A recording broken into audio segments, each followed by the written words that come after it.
बहुत समय पहले की बात है। सूर्यगढ़ नाम का एक सुंदर गांव था। उस गांव में रमेश नाम का एक मेहनती किसान रहा करता था। वो अपनी बेटी और पत्नी के साथ एक साधारण जीवन जीने में विश्वास रखता था। रमेश बहुत ही भोला था। गांव के चालाक लोग अक्सर उसे मूर्ख बनाकर उससे अपना मतलब निकाल लिया करते थे। एक दिन सेठ ने जब रमेश के खेत की लहलहाती हुई फसलें देखी, तब रमेश के पास गया। अरे रमेश, इस बार तुम्हारे खेत में इतनी कम फसल हुई है। एक तो तुम गरीब किसान हो, ऊपर से इतनी कम फसल में तुम्हारा गुजारा कैसे होगा भाई? मुझे तो तुम्हारी बहुत चिंता हो रही है। सेठ जी, इस बार तो मैं बड़ी मेहनत की है, पर आपको मेरी फसल पता नहीं कम क्यों लग रही है। अगर आप कह रहे हैं कि मेरी फसलें अच्छी नहीं है, तो आप ही कोई उपाय बताइए कि मेरी गरीबी भी दूर हो जाए। देखो, वैसे तो मैं तुम्हें कोई सलाह नहीं देना चाहता, लेकिन फिर भी अगर तुम ज्यादा धन कमाना चाहते हो तो मेरे पास एक रास्ता है भाई। मैं तुम्हें इस खेत के बदले में अपना खेत दे देता हूँ। कुछ समय तक तुम मेरे खेत पर काम करना, जब कुछ धन कमा लेना तब हम वापस अदला बदली कर लेंगे। ठीक है सेठ जी, अगर ऐसी बात है तो आप मेरे खेत को ले लीजिए और अपना खेत मुझे दे दीजिए। आप बहुत दयालु हैं, जो मेरी खराब फसलों को भी आप अपनाने को तैयार हैं। अरे, तुम जैसे मूर्ख आदमी से शादी करके मेरी जिंदगी बर्बाद हो गई। तुम्हें पता भी है तुमने क्या किया? एक ही तो जमीन का टुकड़ा था हमारे पास, जिस पर खेती करके हम अपना गुजारा करते थे, और उसे भी तुमने उस लालची सेठ को दे दिया। अरे तुम कुछ नहीं जानती, सेठ जी तो हमारी मदद करने आए हैं। जब उन्होंने देखा कि मेरी कम फसल आई है तो उन्होंने अपनी जमीन मुझे दे दी। अब तुम ही बताओ, ऐसे देवता मनुष्य कहाँ मिलेंगे? पिताजी, वो कोई देवता नहीं है। उन्होंने आपकी उपजाऊ जमीन के बदले अपनी बंजर जमीन आपको सौंप दी। अब देख लेना, आपको वो आपकी जमीन कभी वापस नहीं करेगा। तुम दोनों ना बहुत होशियार बनते हो मेरे आगे। चलो जाओ, अपना काम करो, मेरे काम में टांग मत अड़ाओ, समझी? मैं कुछ भी करता हूँ ना तो तुम लोगों को हमेशा बेकारे लगता है। चलो जाओ यहाँ से, मुझे परेशान मत करो। रमेश गांव के लोगों की मीठी मीठी बातों में आकर अपना नुकसान करवा बैठता था, जिसके कारण रमेश की बेटी प्रिया और पत्नी विमला बहुत परेशान रहा करते थे। अगर प्रिया और विमला रमेश को कुछ समझाने का प्रयास करते थे तो वो उनकी बात भी नहीं सुनता था। माँ, तुम चिंता मत करो, तुम्हारी बेटी के रहते तुम्हें परेशान होने की जरूरत नहीं है। मैं कुछ न कुछ व्यवस्था करूंगी। अब बापू को तो कुछ नहीं कह सकते, लेकिन अब मुझे ही करना होगा ताकि हमारा घर चल सके। प्रिया को कारीगरी करने का बहुत शौक था। वो बहुत सुंदर दुपट्टे बनाकर तैयार करती थी। उसने सोचा, अगर वो सुंदर दुपट्टे बनाकर किसी व्यापारी को दे दे तो घर में थोड़े बहुत पैसे आ जाएंगे। माँ देखो, मैंने कितना सुंदर दुपट्टा बनाया है। अगर हम इस दुपट्टे को किसी व्यापारी को दे दें तो इसके अच्छे दाम मिल जाएंगे। कम से कम आज के भोजन की व्यवस्था हो जाएगी। हाँ, सचमुच बेटा, ये तो बहुत सुंदर है। तुम एक काम करो, ये दुपट्टा मुझे दे दो, मैं इसे बेच आऊंगी और फिर इसके अच्छे दाम मिल जाएंगे। प्रिया की माँ उसके हाथ से वो दुपट्टा ले लेती है। वो दुपट्टा लेकर बाजार की ओर जाने लगती है, लेकिन फिर उसके कदम रुक जाते हैं। वो एक पेड़ के नीचे जाती है और दुपट्टे को सामने रखकर उसमें आग लगा देती है। ये सच किसी को पता नहीं चलना चाहिए। अगर ये रहस्य किसी के सामने आ गया तो हमारा जीना मुश्किल हो जाएगा। नहीं नहीं, मैं अपने परिवार को और मुसीबत में नहीं डाल सकती। मुझे इस दुपट्टे को अभी मिटाना होगा। प्रिया की माँ जानती थी कि प्रिया के हाथों में अद्भुत रहस्य है और इस रहस्य से प्रिया संकट में पड़ सकती है, इसलिए वो प्रिया का दुपट्टा जला देती है। प्रिया की माँ दुपट्टे को जलता हुआ देखती है और फिर घर चली जाती है। वो काफी मायूस और दुखी थी। प्रिया उसके उतरे हुए चेहरे को देखती है और दुपट्टे के बारे में पूछती है। माँ, क्या हुआ तुम्हें? दुपट्टा किसी ने खरीदा? किसी को पसंद आया? उसके कितने दाम मिले? बोलो ना माँ, क्या हुआ माँ? आप निराश क्यों हो? आपका उतरा हुआ चेहरा देखकर मुझे अच्छा नहीं लग रहा। बोलो ना माँ। बेटी, तू ये दुपट्टे बनाने का काम छोड़ दे। तेरा दुपट्टा किसी को पसंद नहीं आया, किसी ने उसे नहीं खरीदा, इस कारण मैं दुखी हो गई। तू दूसरा काम कर ले बेटा, दुपट्टे मत बनाया कर। लेकिन माँ, मैंने उस दुपट्टे पर बहुत मेहनत की थी। आपने वो दुपट्टा कहाँ रखा? मुझे दे दो, मैं उसे संभाल कर रख देती हूँ। क्या हुआ अगर उसे किसी ने नहीं खरीदा तो? कोई बात नहीं, मैं उसे अपने पास रखूंगी। बेटा, दुपट्टा मैंने किसी गरीब भिखारी को दे दिया। मैंने सोचा इसे कोई खरीद नहीं रहा है तो क्यों ना ये किसी जरूरतमंद के काम आ जाए, इसलिए मैंने उसे रास्ते में ही दे दिया। तू कोई और युक्ति सोच, इस काम में कुछ नहीं रखा है। अपनी माँ की बात सुनकर प्रिया निराश हो गई, क्योंकि दुपट्टे बनाने के अलावा उसे दूसरा कोई काम नहीं आता था। एक दिन जब प्रिया की माँ घर पर नहीं थी और वो अकेली बैठी हुई थी, तब उसने फिर से एक दुपट्टा तैयार किया और उसे घर के बाहर सूखने के लिए डाल दिया। कितना सुंदर दुपट्टा है ये, कोई नहीं खरीदेगा तो क्या हुआ, ये मुझे पसंद है। मैं ही इसे इस्तेमाल कर लूंगी या फिर माँ को दे दूंगी, कम से कम हम दोनों के काम आएगा। प्रिया घर के अंदर चली गई। बाहर दुपट्टा सूख रहा था। प्रिया घर के कामों में व्यस्त हो गई, इसलिए दुपट्टे को वापस घर में रखना भूल गई। इसी रास्ते से व्यापारी संतराम गुजर रहा था। जब उसकी नजर प्रिया के बनाए हुए दुपट्टे पर पड़ी, तब उसका मन आश्चर्य से भर गया। इतना सुंदर है ये। मैं इतने समय से कपड़ों का व्यापार कर रहा हूँ, लेकिन ऐसी कलाकारी मैंने आज तक नहीं देखी। ऐसी सुंदर चीज तो मेरे पास होनी चाहिए। एक काम करता हूँ, छुप कर देखता हूँ कि आखिर इस दुपट्टे को किसने बनाया है। व्यापारी प्रिया के घर के बाहर छुप गया और इंतजार करने लगा कि कोई घर से बाहर आए, ताकि वो उस कलाकार के बारे में जान सके जिसने ये नायाब दुपट्टा तैयार किया है।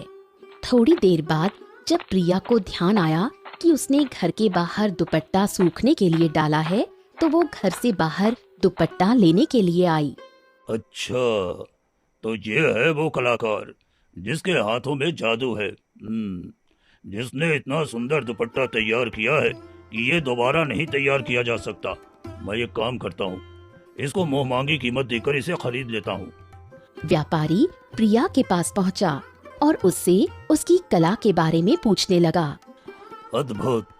देखो, मैं कपड़ों का व्यापारी हूँ, लेकिन ऐसी कला मैंने आज तक नहीं देखी। क्या इसे तुमने बनाया है? तुमने ये कला कहाँ से सीखी है? मैंने इस दुपट्टे को स्वयं अपने हाथों से बनाया है। क्या सचमुच आप मेरी कला की इतनी प्रशंसा कर रहे हैं? क्या ये दुपट्टा आपको पसंद आया? हाँ, ये बहुत सुंदर है। मैं इसे खरीदना चाहता हूँ। बताओ, इसकी कीमत क्या है? मैं तुम्हें मुंह मांगी कीमत देने को तैयार हूँ। तुम बस दुपट्टा मुझे दे दो। व्यापारी प्रिया को बहुत सारा धन देता है और बदले में उससे वो दुपट्टा खरीद लेता है। प्रिया पैसे पाकर बहुत खुश होती है। उधर व्यापारी आगे बढ़ने लगता है। रास्ते में अंधेरा होने के कारण वो तेजी से चल रहा था। तभी दो डाकू व्यापारी के पास आते हैं। अरे व्यापारी, कहाँ भागा जा रहा है? तेरे पास तो बहुत धन दिखाई देता है। सारा धन हमें दे दे, नहीं तो हम तुझे यही मार देंगे। चुपचाप सारे पैसे निकाल। नहीं, तुम लोग मुझे जितना धनवान समझ रहे हो, मैं उतना धनवान नहीं हूँ। मैं तो साधारण कपड़ों का व्यापारी हूँ। मेरे पास तो कुछ भी नहीं है। मैं सच कह रहा हूँ। व्यापारी अपने आप को बचाने का प्रयास करता है, लेकिन तभी दूसरा डाकू उसके हाथ से पोटली छीन लेता है और व्यापारी को धक्का दे देता है। दोनों डाकू व्यापारी को लूटकर वहाँ से भाग जाते हैं। हाय हाय, ये क्या हो गया? अब तो मेरे पास कुछ भी नहीं बचा। अब मैं घर कैसे जाऊंगा?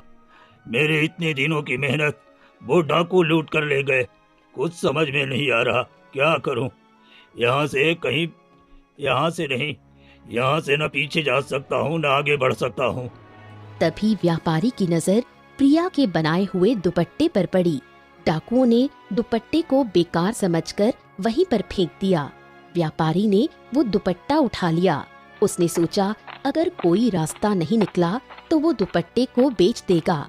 व्यापारी निराश होकर आगे बढ़ने लगा। चलते चलते वो एक नगर में पहुंचा। उसके पास खाने को कुछ भी नहीं था। भूख तो बहुत तेज लगी है, खाने को भी कुछ नहीं है। एक काम करता हूँ, इस दुपट्टे को नगर के राजा के पास लेकर जाता हूँ। हो सकता है उन्हें ये पसंद आ जाए और वो बदले में मुझे कुछ पैसे दे दें। व्यापारी नगर के राजा के दरबार पहुंचा, जहां घमंडी राजा अपने सिंहासन पर बैठा हुआ था और रानी भी उस दरबार में मौजूद थी। कहो व्यापारी, तुम यहाँ क्या करने आए हो? दरबार ने हमें बताया है कि तुम्हारे पास कोई नायाब चीज है जिसे तुम हमें दिखाना चाहते हो। बताओ, कहाँ है वो सामान? ऐसी कौन सी चीज है जिसके लिए तुम इतने उत्सुक हो? महाराज, आप भी इस उपहार को देखेंगे तो जरूर बहुत खुश होंगे, क्योंकि ये एक अद्भुत कला है और इसे मैं बड़ी मुश्किल से आपके लिए लेकर आया हूँ। आप भी देखिए महारानी, ये आपको बहुत पसंद आएगा। व्यापारी राजा के सामने दुपट्टे का प्रदर्शन करता है। राजा सचमुच दुपट्टे को देखकर चौंक जाते हैं, क्योंकि ऐसी कला उन्होंने अपने जीवन में कभी नहीं देखी थी। सचमुच सचमुच ये तो बहुत ही अद्भुत और सुंदर है। इसे तुम कहाँ से लेकर आए? आप क्या कहती हैं महारानी? क्या हमें इसे खरीद लेना चाहिए? यह सचमुच बहुत अद्भुत लग रहा है। हाँ महाराज, ऐसी कला को हमें किसी और के पास नहीं जाने देना चाहिए। जरा सोचिए, ऐसा दुपट्टा अगर हमारे पास होगा तो नगर में और दूसरे राज्यों में हमारी कितनी शान होगी।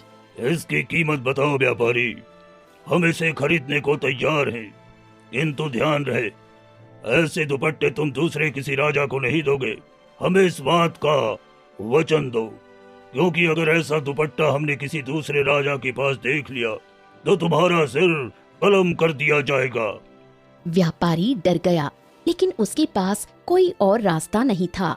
उसने राजा से वादा किया कि वो इस प्रकार के दुपट्टे को दूसरे किसी राजा को नहीं देगा। राजा ने व्यापारी को धन दे दिया और व्यापारी जल्दी से वो नगर छोड़कर चला गया। उधर राजा और रानी दुपट्टे को देखकर खुश थे। ये बहुत अच्छा है, मैं इसे अभी ओढ़ कर दिखाती हूँ। आप देखिए और बताइए मुझ पर कैसा लगता है। मैं तो कहती हूँ हम ऐसे 2-4 दुपट्टे और बनवा लेंगे ताकि हमारे पास कोई कमी ना हो। रानी जैसे ही उस दुपट्टे को ओढ़ती है, ठंड से कांपने लगती है। अरे महाराज, ये तो केवल देखने में ही सुंदर नहीं, बल्कि इसके तो गुण भी अद्भुत हैं। इसे ओढ़ने पर ठंड लग रही है महाराज। मेरा तो पूरा शरीर ठंडा हो चुका है, बहुत ठंड लग रही है। अरे महारानी, आप किसे मूर्ख बना रही हैं? ये दुपट्टा देखने में तो सुंदर है, लेकिन भला इसे ओढ़ने से आपको ठंड कैसे लग सकती है? आप जरूर नाटक कर रही हैं। लाइए, इसे मुझे दीजिए, मैं ओढ़ कर देखता हूँ। अभी दूध का दूध और पानी का पानी हो जाएगा। राजा दुपट्टे को ओढ़ते हैं। अरे ये क्या? ये तो बहुत गर्मी दे रही है। ऐसा लग रहा है जैसे मेरे पूरे शरीर में आग लग गई है। ये तो बड़ा ही जादुई दुपट्टा है। कहीं ऐसा तो नहीं कि उस व्यापारी ने हमारे साथ कोई खेल खेला है? महाराज, सचमुच ये बहुत अद्भुत बात है कि जब मैं इसे ओढ़ती हूँ तो मुझे ठंड लगती है और आप ओढ़ते हैं तो आपको गर्मी लगती है। महाराज, वर्षों पहले मैंने सुना था कि ऐसी कला बहुत कम लोगों के पास होती है। इस पूरे संसार में मात्र 1% लोग ही इस प्रकार की कला से वस्त्र तैयार कर पाते हैं। अगर ऐसा है तो फिर हमें उस कलाकार को पकड़ लेना चाहिए। ये कला केवल हमारे राज्य तक सीमित होगी। मैं इसे किसी दूसरे राजा के पास बिल्कुल नहीं जाने दूंगा। सैनिकों, सैनिकों! राजा की आवाज देते ही 2 सैनिक दौड़ते हुए राजा के पास आए। जी महाराज, जी महाराज, आपने मुझे बुलाया। हम आपके सामने प्रस्तुत हैं। आदेश कीजिए महाराज, आदेश दीजिए। आपके एक आदेश पर हम अपनी जान दे सकते हैं। सैनिकों, जाओ और उस व्यापारी को ढूंढ कर लाओ जो 2 दिन पहले महल में आया था। वो बचना नहीं चाहिए। उसे किसी भी हाल में ढूंढकर हमारे सामने लाओ। अगर तुम दोनों ये नहीं कर सके तो तुम्हें भारी दंड मिलेगा। राजा के आदेश पर सैनिक वहां से चले गए और थोड़ी देर बाद व्यापारी को पकड़कर राजा के सामने प्रस्तुत किया। महाराज, ये व्यापारी हमें देखकर भागने लगा था। हम इसे बड़ी मुश्किल से पकड़कर आपके सामने लेकर आए हैं। अब आप ही इनसे पूछिए कि आखिर ये हमें देखकर क्यों भाग रहा था।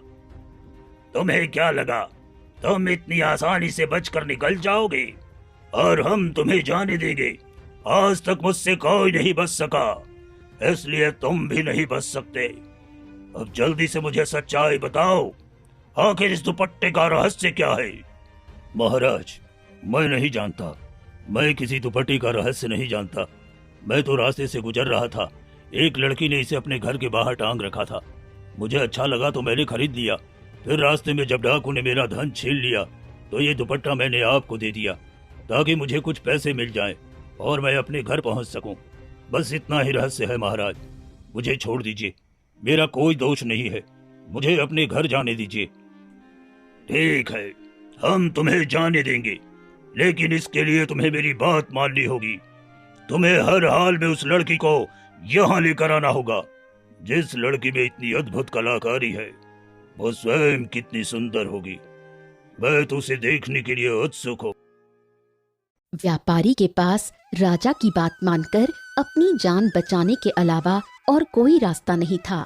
वो जानता था कि अगर वो लड़की एक बार राजा के चंगुल में फंस गई तो फिर वो कभी नहीं बच पाएगी। लेकिन फिर भी व्यापारी अपनी जान बचाने के लिए प्रिया के घर पहुंचा। व्यापारी प्रिया का दरवाजा खटखटाता है।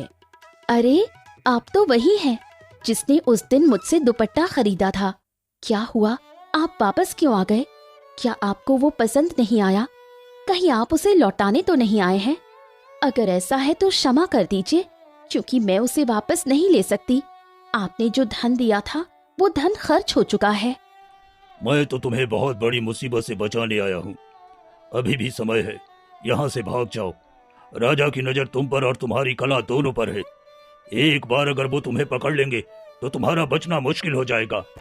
व्यापारी वहाँ से चला जाता है। प्रिया की माँ व्यापारी और प्रिया दोनों की बातें सुन लेती है।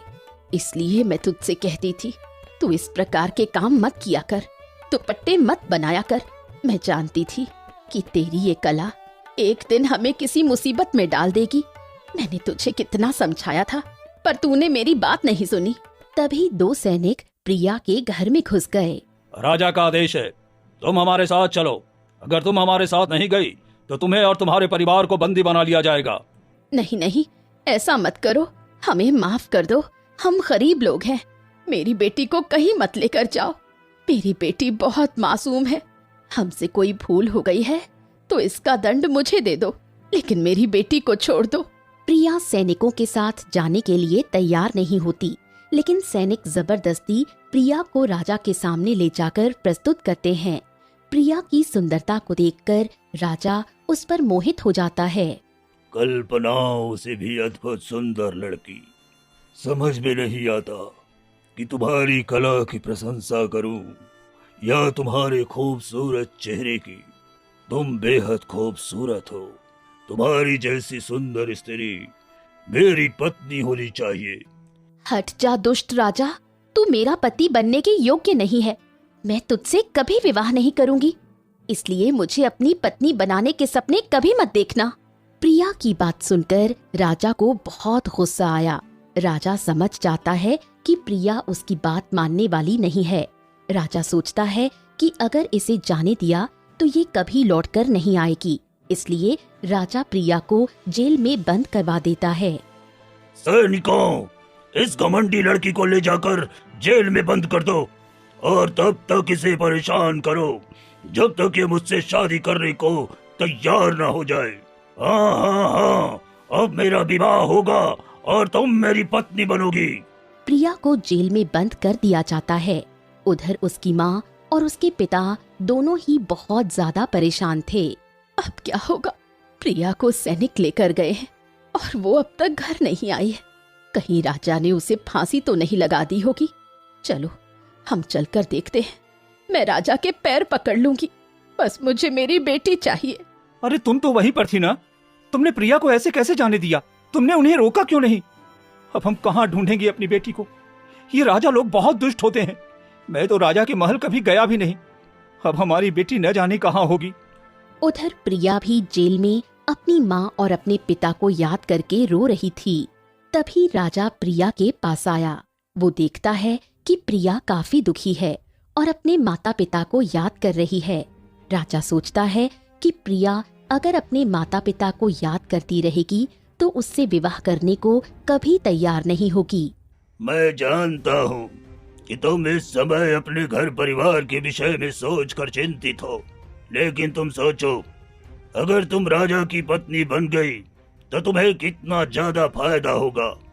मैं तुम्हारे परिवार को भी सुरक्षित कर दूंगा। तुम बस मुझसे विवाह कर लो। हरगिज नहीं, मैं तुम जैसे दुष्ट राजा से कभी विवाह नहीं करूंगी, चाहे इसके लिए तुम मेरे प्राण ही क्यों ना ले लो, लेकिन मैं तुमसे कभी विवाह नहीं करूंगी। चले जाओ यहाँ से। प्रिया की बातें सुनकर राजा को बहुत गुस्सा आया, लेकिन वो वहाँ से चला गया। राजा बहुत कोशिश करता है कि प्रिया उससे शादी करने के लिए तैयार हो जाए, लेकिन राजा की सारी कोशिशें ही बेकार थीं। प्रिया राजा से शादी करने के लिए तैयार नहीं थी। मुझे कुछ ऐसा करना होगा जिससे ये लड़की हार मान ले और मेरी महारानी बन जाए। तो न मैं इसके सामने ऐसी शर्त रखूं जिसे ये कभी पूरा न कर पाए, और इस प्रकार एक के बाद एक हार, अंत में वो मजबूर होकर मुझसे विवाह कर लेगी। काफी सोच विचार करने के बाद राजा प्रिया के लिए 3 चुनौतियां तैयार करता है। वो प्रिया के पास अपनी शर्तें लेकर पहुंचा। ठीक है, अगर तुम मुझसे विवाह करने के लिए तैयार नहीं हो तो मैं तुम्हें एक शर्त पर घर वापस जाने दे सकता हूँ। अगर तुम मेरी ये शर्त पूरी कर देती हो तो फिर तुम्हें यहाँ से वापस जाने से कोई नहीं रोकेगा। बताओ मुझे क्या करना होगा? तुम्हारी शर्त क्या है? मैं तुम्हारी सारी शर्तें पूरी करूंगी, बस मुझे मेरे माता पिता के पास वापस जाने दो। ये लो मिट्टी और इसे एक तोता बनाओ। वो तोता कोई साधारण तोता नहीं होना चाहिए, बल्कि ऐसा तोता बनाओ जिसमें जान हो, जो बोल सके। हाँ बोलो, क्या तुम्हें ये स्वीकार है? क्या तुम ऐसा कर पाओगी? ये आखिरी रास्ता है जो तुम्हें तुम्हारे घर तक लेकर जाएगा। राजा प्रिया के पास मिट्टी का ढेर रखकर चला जाता है। प्रिया राजा की बातें सुनकर दुखी थी, क्योंकि वो जानती थी कि भला मिट्टी के बने हुए तोते में जान कैसे हो सकती है। राजा हर संभव प्रयास कर रहा है ताकि मैं हार मान लूं। अगर मुझे अपने घर वापस जाना है तो मुझे राजा की इस शर्त को पूरा करने में अपनी जान लगा देनी होगी। प्रिया ने मिट्टी से एक बहुत सुंदर तोता बनाया। वो जानती थी कि तोता बोल नहीं सकता। जब तक तोता बोलेगा नहीं, राजा उसे जाने नहीं देगा। मिट्टी के तोते को देखकर प्रिया की आंखों में आंसू आ गए। काश तोते तुम बोल पाते तो मैं अपने घर जा सकती थी, अपने माता पिता से मिल सकती थी। इतने दिनों की कैद न जाने कब समाप्त होगी। तुम भी यही मेरे साथ कैद हो गए हो। काश तुम में जान होती। प्रिया की आंखों से आंसू बह रहे थे। जैसे ही उसकी आंसुओं की बूंदें तोते के ऊपर गिरीं, तोता जीवंत हो उठा। वो बोलने लगा। तोता इधर उधर भागने लगा। तुम अपने घर जरूर जाओगी, तुम अपने घर जरूर जाओगी। एक दिन इस दुष्ट राजा का अंत जरूर होगा, तुम्हारी कैद समाप्त हो जाएगी। तभी राजा वहाँ पर आया। उसने देखा कि प्रिया ने मिट्टी का तोता बनाया और वो बोल सकता है। मैंने तुम्हारी शर्त पूरी कर दी है। अब तुम मुझे यहाँ और अधिक समय तक कैद करके नहीं रख सकते। मुझे यहाँ से जाने दो। तुमने मुझे मिट्टी से सजीव तोता बनाने को कहा था। वो तोता तुम्हारे सामने है। मुझे मूर्ख बनाने की गलती मत करो। मैं जानता हूँ ये तुमने नहीं किया है। ऐसा नहीं हो सकता। ये तोता तुमने नहीं बनाया है, बल्कि ये तो कहीं से उड़कर आया है। तुम झूठ बोल रही हो, इसलिए तुम शर्त हार चुकी हो और अब मैं तुम्हें यहाँ से जाने नहीं दूंगा। राजा ने जानबूझकर प्रिया को झूठा साबित कर दिया ताकि वो अपने घर वापस जाने की जिद छोड़ दे और राजा से हार मानकर उनसे विवाह कर ले।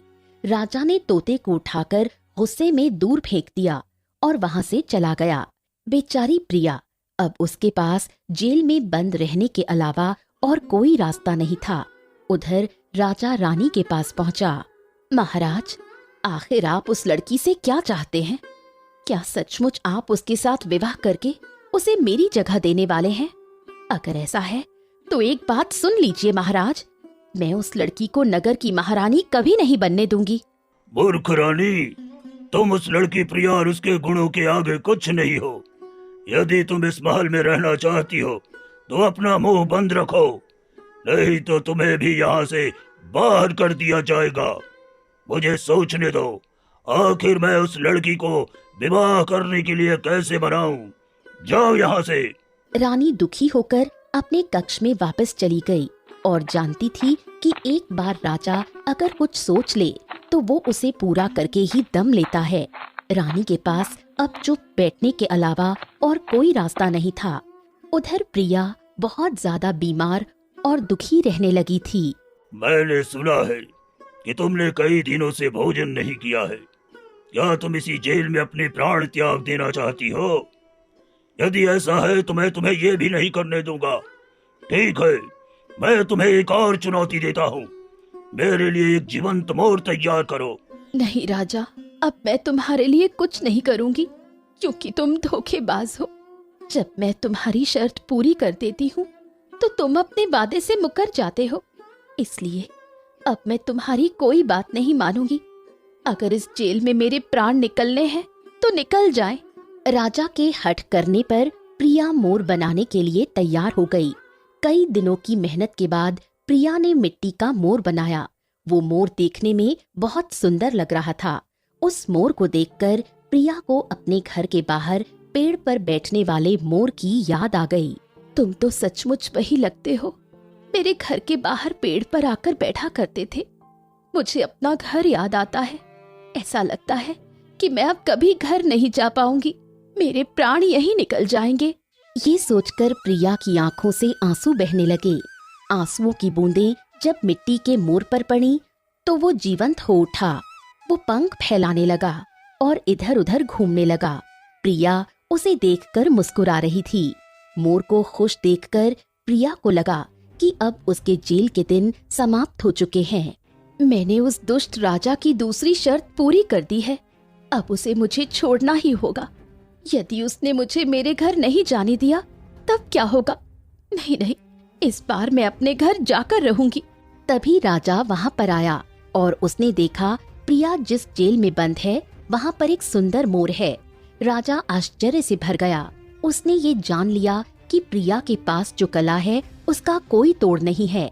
अगर प्रिया उसकी रानी बन जाए तो विश्व भर में उसका नाम हो जाए। इसने तो मेरी दूसरी शर्त भी पूरी कर दी।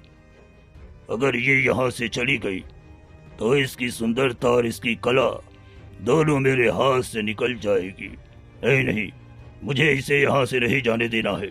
सुनो लड़की, मुझे लगता है कि जरूर यहाँ पर कोई और है जो तुम्हारी मदद कर रहा है।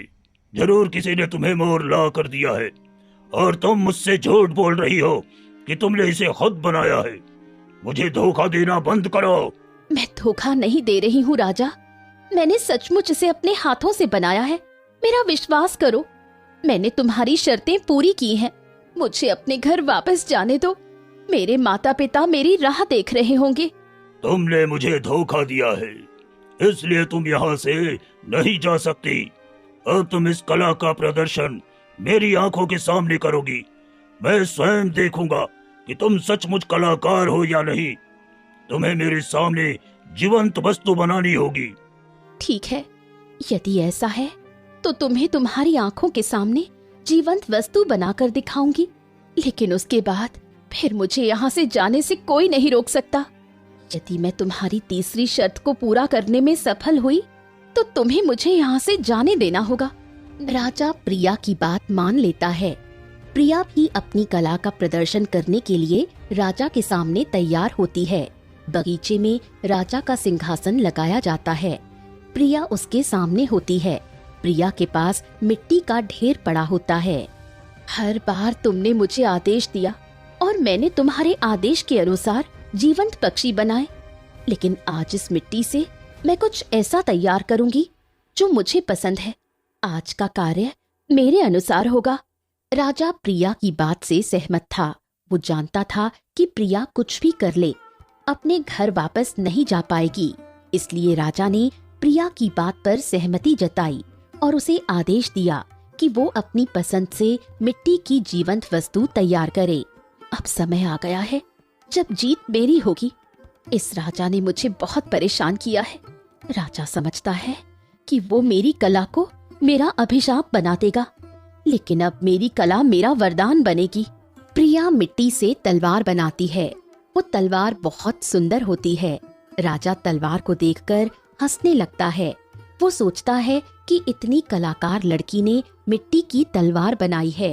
हाँ हाँ, मैं तुम्हारी सोच पर हैरान हूँ। तुमने मिट्टी की तलवार बनाई है ताकि तुम इस मिट्टी की तलवार से मेरा वध कर सको और यहाँ से भाग सको। लेकिन तुम भूल रही हो कि मैं एक राजा हूँ। तुम मेरे सामने मिट्टी क्या, अगर असली तलवार भी लेकर आओ तो भी तुम मेरा कुछ नहीं बिगाड़ सकती। प्रिया राजा की बात सुनकर मायूस हो जाती है, लेकिन तभी वो गहराई से सोचती है और उसकी आंखों से आंसू निकलने लगते हैं। जैसे ही आंसू तलवार पर गिरते हैं, वो तलवार असली हो जाती है। आज मेरी कला मेरी हार नहीं बल्कि मेरी जीत का कारण बनेगी। दुष्ट राजा, आज अपनी कला से मैं तुम्हारा अंत करती हूँ। आज के बाद तुम किसी को परेशान नहीं करोगे। प्रिया ने तेजी से तलवार उठाई और राजा के ऊपर वार कर दिया। राजा जमीन पर गिर पड़ा। रानी और सैनिक दौड़ते हुए आए। रानी राजा के पास बैठ गई। महारानी, इस लड़की ने मेरी हत्या कर दी और तुम्हें इस बात का जरा भी दुख नहीं है। जाओ वैद्य को बुला कर लाओ। एक बार मैं ठीक हो गया तो मैं इस लड़की की हत्या स्वयं कर दूंगा। जाओ रानी जाओ, जल्दी से वैद्य बुलाओ। उससे कहो मुझे सबसे अच्छी जड़ी बूटी दे। क्षमा करें महाराज, मैं अब आपकी कोई सहायता नहीं कर सकती। जब मैंने आपसे कहा था कि आप इस लड़की से दूर हो जाइए, तब आपने मेरी बात नहीं सुनी और आज मैं आपकी बात नहीं सुन सकती। थोड़ी ही देर में राजा के प्राण निकल गए। राजा मृत्यु को प्राप्त हो चुका था और प्रिया अब स्वतंत्र थी। अपने घर वापस जाने के लिए प्रिया बहुत उत्सुक थी। प्रिया जैसे ही महल से बाहर निकली, रानी उसका रास्ता रोक लेती है। रुको प्रिया, हमारे यहाँ की परंपरा है, यदि कोई राजा का अंत कर दे तो राजा उसे ही बनना पड़ता है। इसलिए आज से हमारे नगर की राजा तुम हो। इस पद को स्वीकार करो। तुम यहाँ से इस प्रकार नहीं जा सकती। रानी, मुझे पद और धन का कोई लालच नहीं है। मैं तो अपने माता पिता के साथ अपने छोटे से घर में खुश हूँ। मुझे बस उनके पास वापस जाने दो। और वैसे भी तुम अभी भी इस नगर की रानी हो, इसलिए अब से सारी जिम्मेदारी तुम्हारी है। प्रिया महारानी को नगर की और प्रजा की सारी जिम्मेदारी सौंप देती है और खुशी खुशी अपने माता पिता के पास जाती है। उसके माता पिता उसे देखकर बहुत भावुक हो जाते हैं। बेटी, तू आ गई, मुझे विश्वास नहीं हो रहा। हमें लगा था हम शायद तुझे इस जन्म में कभी नहीं मिलेंगे, लेकिन मैं जानती थी मेरी बेटी बहुत बहादुर है। क्या उस राजा ने तुम्हें छोड़ दिया? बताओ बेटा, तुम कैसे वापस आई? अरे मेरी बेटी इतने दिनों के बाद घर आई है और तुम इससे उल्टा सीधा सवाल पूछ रही हो। इसे अंदर बुलाओ, इसकी खातिरदारी करो। मैं जानता था मेरी बेटी बहुत बहादुर है, वो सब कुछ संभाल लेगी। प्रिया अपने माता पिता से मिलकर बहुत खुश हुई।